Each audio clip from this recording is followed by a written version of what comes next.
Junie B. Jones is Not a Crook by Barbara Park. Chapter 6, My Grandpa's Wallet.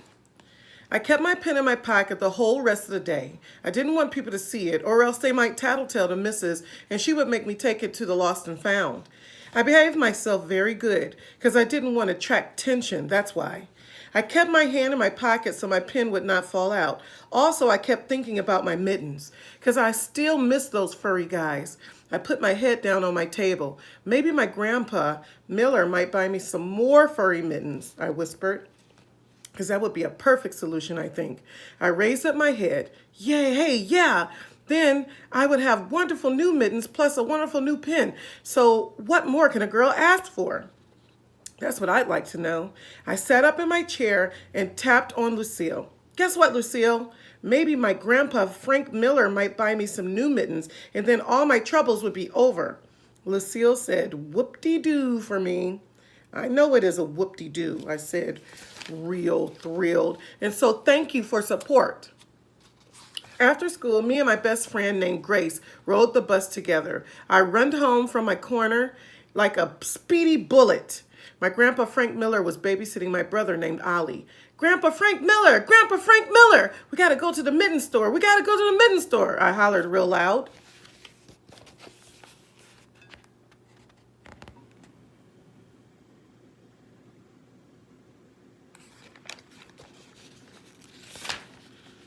Grandpa Frank Miller was in the living room rocking Ollie. He looked funny at me. Go where? He asked. To the mitten store, to the mitten store. We gotta go to the mitten store. I pulled in his hand. Get up, get up. Let's get a wiggle on. Grandpa Miller looked confused at me. That's how come I had to sit down. And I told him what happened at school. Someone stole my mittens, I said. They stole them while I was being brownie, and I didn't even know there were crooks at that place. Grandpa Frank Miller shook his head very sad. I guess you can find crooks almost anywhere, honey. He said, I know it, I told him. That's how come I'm never going to see those furry guys again. And so you and me have to go to the mitten store. I felt in his back pocket. Then I danced around real thrilled. Hooray, I shouted, hooray for your big fat wallet. Because you got cash in there, right, Grandpa? Right? Right? Grandpa Frank Miller laughed. Yes, I do. I've got cash, all right. He said, but I'm afraid we won't be able to buy you more mittens. The mittens I bought you were the only furry mittens they had left. I bought the very last pair. Just then, all the happy went right out of me. Oh, because I didn't actually count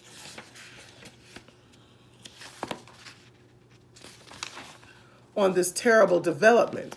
Yeah, only we have to, Grandpa. We have to buy more furry mittens, or else what will I even do? Grandpa Miller ruffled my hair. Did you look in the lost and found at school, he asked. I did. I did a sad breath. Yeah, only that dumb thing doesn't work that good because people don't always turn stuff in. I patted my new pen in my pocket. Trust me on this, I said real soft. Well, your mittens could still turn up, he said. Folks will surprise you sometimes. Then he told me a story about his wallet. A few years ago, I lost my wallet at the mall. I was sure I would never, ever see it again, he said. I bobbed my head up and down. I know it. That's because the finders, keepers, losers, weepers, I said. Finders, keepers, losers, weepers is the rule, right, Grandpa? Grandpa Miller smiled. Well, it might be the rule for some people, he said, but luckily it's not the rule for everyone. Because the very next day when I went out to get my mail, there it was. My wallet was sitting right smack in the middle of my mailbox, and not one single penny was missing. His eyes looked happy and sparkly. Can you imagine that, little girl? He asked. Someone had the chance to take everything in my wallet, but instead they drove all the way to my house and they put it in my mailbox. Just then he reached in his back pocket and pulled out his wallet. Look what I would have lost if they hadn't returned it, he said. He took a picture out of his wallet and handed it to me. It's you and a baby, I said. But that's not just any baby, he said. That's you, Junie B. That's a picture of the very first time I ever held you.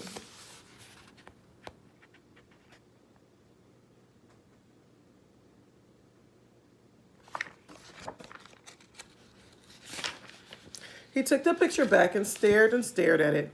Nicest thing a stranger ever did for me. Bringing this picture back, he whispered real soft. And then he leaned over again and he kissed me on my head. End of chapter 6.